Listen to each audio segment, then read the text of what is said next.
Hi friends, video பார்க்குற எல்லோருக்கும் வணக்கம். நாம் சாப்பிடக்கூடிய உணவு அரிசியிலிருந்து கிடைக்கிறது. இந்த அரிசி பல வகைப்படும்.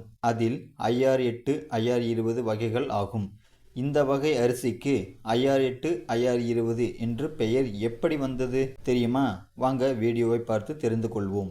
IR8, IR20 என்ற எழுத்தில் IR என்பதன் விரிவாக்கம் இன்டர்நேஷனல் ரைஸ், அதாவது உலகளவில் அரிசி என்று பெயர். IR8, IR20 இதில் 8 மற்றும் 20 ஆகிய நம்பர்.